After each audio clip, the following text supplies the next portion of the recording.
one guy. Okay, so what do you do now? Do you say, oh no, I'm going to fail? Just because you made a mistake doesn't mean that you're going to fail.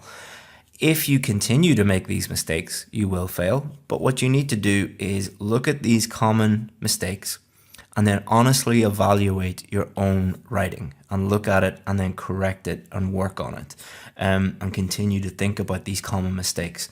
If you do that, you're going to improve.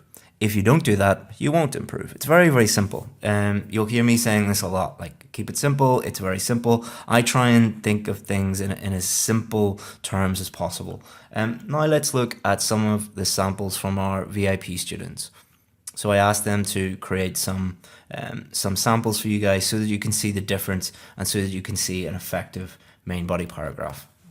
Okay, here is a VIP sample. What I want you to do is just look at each sentence and think about what that sentence does. So let's look at the first sentence. Artificial intelligence is being introduced to many vehicles to reduce the number of road traffic accidents. So, do you know what this person thinks about the question? Absolutely. It is very clear and easy to understand. If you read this main body paragraph, would you find it easy to understand it from the first sentence? Absolutely. So it's very clear what their main idea is. Their next job is they need to explain how this main idea answers the question. Next sentence. This is because thousands of people are killed on our roads every year and AI can control cars better than human beings. So what this is doing here is, imagine they're explaining this to somebody who knows nothing about the topic, like a 10-year-old boy who knows nothing about AI or cars or anything like that. The 10-year-old boy would say, well, how is AI going to reduce the number of road traffic accidents? Here it is, okay? This is how it does it. And then the 10-year-old boy might say, well, how does it do that? The software scans oncoming threats using a variety of sensors and can even anticipate collisions before they happen. Oh, really? Okay, I totally understand why that is. I understand why AI is being introduced and I understand exactly what's going on. But can you give me some evidence to help that? Okay. For example, Google has developed a driverless car and after testing it on public roads, it has only had one accident while driving millions of miles. The same number of miles driven by humans would have resulted in many more serious injuries and fatalities. Oh, okay, I know exactly what you mean then. Also, look at the vocabulary. It is high level without showing off. They're not inserting words randomly. They're using vocabulary effectively and appropriately. Look at the grammar. They're using a mix of complex and simple sentences. They are using a different range of grammar, and all of it is correct. There's no grammar errors in it. This is the level that you want to get to. So this is one student. Let's have a look at another student. This should be seen as a negative development because of the number of jobs that will be lost. So this is a different student answering the second question. So do you understand whether they think it's negative or positive? Yes. Do you understand why they think it is? Yes, because of the number of jobs that will be lost. Well, what question would that 10-year-old boy be thinking now? How will AI cause jobs to be lost? Let's see if they've answered that question. Automation will always be more attractive to companies and consumers because it is much cheaper than human labor. Drivers account for a large proportion of the workforce in any economy, and removing them will result in mass unemployment because they will be replaced by machines. Oh, okay. So it's cheaper to have machines, so people are going to lose their jobs. I understand that. Do you have any evidence for that? For instance, Uber is developing new driverless taxis that will not require a person to operate them, and it is estimated that this could lead to around 300,000 taxi and Uber drivers losing their livelihoods in the UK alone. So this was a newspaper article that was in the Times, I believe, not so long ago. One of the things we do with our students is we encourage them to be reading the news every day. And then that's where, a lot of you were asking yesterday, what happens if I know nothing about the topic? Well, you shouldn't know nothing about the topic because you should be reading in English every single day. So let's have a look now at a checklist. Here are some things that you should have in your main body paragraph, some things you should be thinking about. So, does my main point match what I stated in the introduction? It should. Is my topic sentence clear? Does my explanation actually explain how my main point answers the question? It should. Does my example make sense? It should. Does my example directly support my main point? Why would you write it if it doesn't? Number 6, have I used vocabulary in a way that makes my writing easier to understand, not more difficult to understand? Is my vocabulary accurate? In other words, do you understand how to use the words, and do you understand the meaning and the collocations and everything about that word before you put it into your writing? Is my grammar accurate? Can I understand what I've just produced? If you can't understand it, nobody else is going to be able to understand it. Is it clear where one paragraph ends and the other begins? Paragraphing. And if you can answer those, and I've just made it really, really simple for you guys. It's so easy to understand this now. And like literally you just need to apply this to your own writing and you will get better. So today we're going to look at what is a conclusion, and we're going to look at how to write a conclusion. Then we're going to look at proofreading and checking. These are two slightly different things. We're going to give you a checklist of things that you need to have done in your essay, and you can do this at the end of your test. And we're also going to look at time management a little bit. We're going to look at a demo, going to show you what to do, and then it will be your turn to write your full essay. So we're going to give you a completely different question to do. A double question, but on a different topic, so that you can apply all of the different things that you have learned this week, and that you can activate that knowledge, do the thing, and then I'll give you feedback later today. Okay, so what have we achieved so far this week? We've looked at how to write an effective introduction. We've looked at how to write effective main body paragraphs. And now we're going to complete our essay with how to write a conclusion and check our essay at the end. So let's have a look at the question. Nowadays, more tasks at home and work are being performed by robots. Why do you think this is happening? Is it positive? Is it a positive or negative development? And this was the introduction that I showed you. Just to clear something up, many of you said, why did you use robotics when you told us that robotics was not allowed? You couldn't change AI to robotics. I'm not changing AI. I'm changing robots to robotics.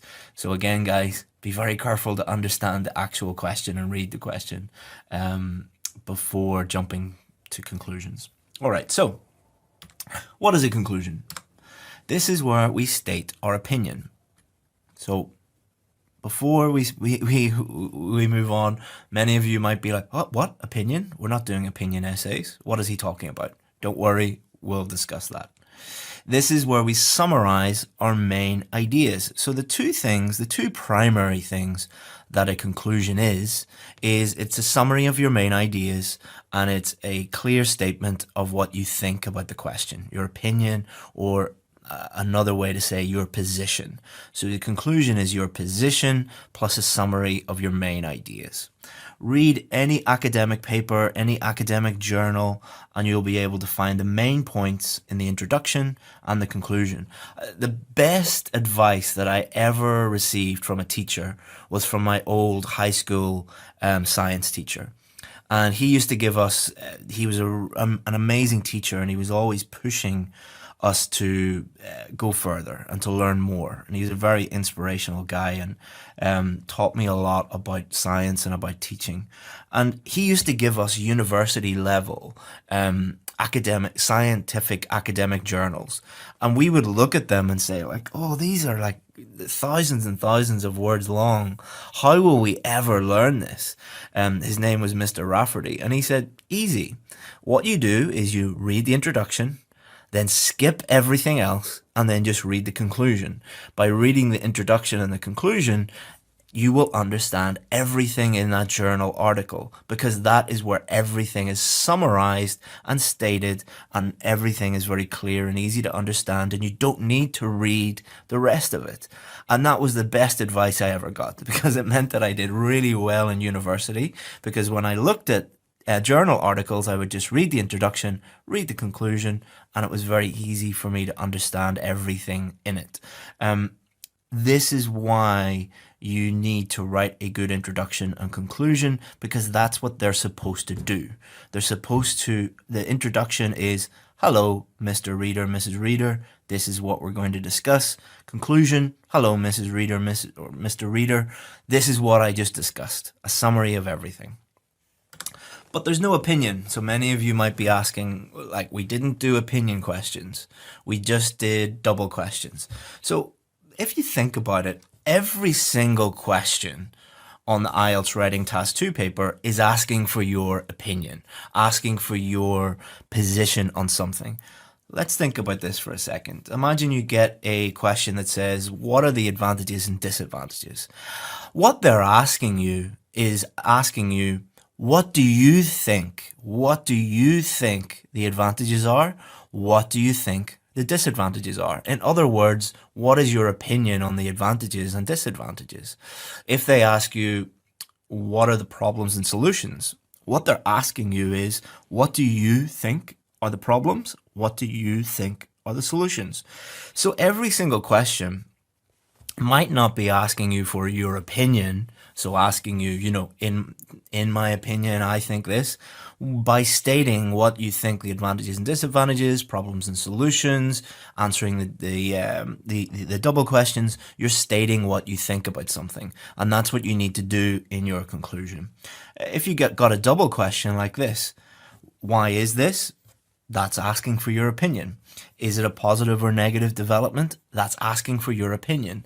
It's asking for your position on, do you think this is a positive or negative development? So once you start to understand that, the questions become much easier and more straightforward.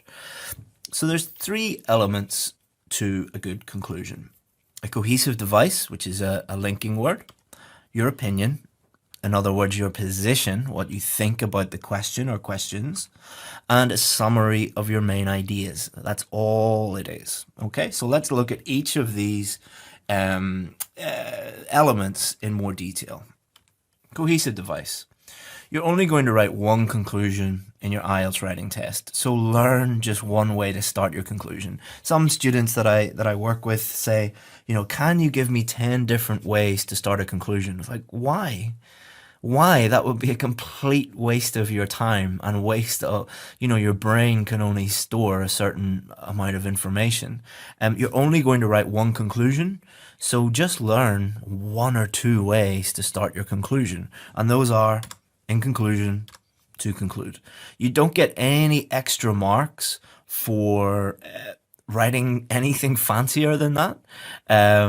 So why would you learn 10 or 12 different ways to write, in conclusion? Also, don't ask me in the comments, how about this way? Or how about this way? Or can we do it this way? Can we do it that way?